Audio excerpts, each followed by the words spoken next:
আসসালামু আলাইকুম রহমতুল্লাহি ওবরাকাতু। সম্মানিত দর্শক শ্রোতা, আমরা আজকে জানব কুরবানি করা কার উপর ওয়াজিব, কুরবানি কার উপর জরুরি অত্যাবশ্যক।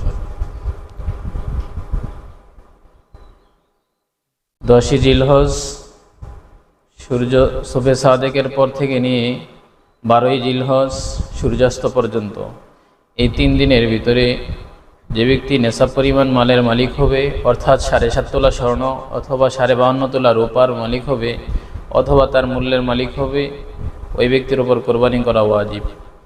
নেশাব পরিমাণ মালটার উপর 1 বছর অতিবাহিত হওয়া শর্ত নয়। জাকাতের ক্ষেত্রে কিন্তু নেশাব পরিমাণ মালের উপর 1 বছর অতিবাহিত হওয়া শর্ত, কিন্তু কুরবানির ক্ষেত্রে ওই মালটার উপর 1 বছর অতিবাহিত হওয়া শর্ত নয়। শুধুমাত্র এই 3 দিনের ভিতরে যদি নেশা পরিমাণ মালের মালিক হয়ে যায় কোনো ব্যক্তি, তাহলে তার উপর কোরবানি করা ওয়াজিব। আরেকটি মাসালা, কুরবানি কতদিন করা যাবে? কুরবানি 3 দিন করা যাবে। 10ই জিলহজ, 11ই জিলহজ, 12ই জিলহজ, এই 3 দিন করা যাবে। তবে এই 3 দিনের মধ্যে প্রথম দিন কুরবানি করাই হলো উত্তম। তাই আমরা প্রথম দিনই কুরবানি করার চেষ্টা করব। যদি সম্ভব না হয় দ্বিতীয় দিন করব, অথবা তৃতীয় দিনও করা যাবে, তাতে কোনো সমস্যা হবে না।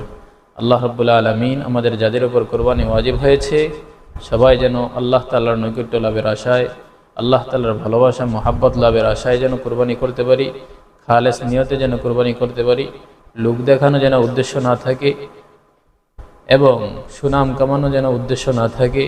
আল্লাহ তাআলা আমাদের সবাইকে যেন ইখলাসের সাথে কোরবানি করতে পারি। সবাইকে তৌফিক দান করুন, আমিন। আসসালামু আলাইকুম ওয়া রাহমাতুল্লাহি ওয়া বারাকাতুহু।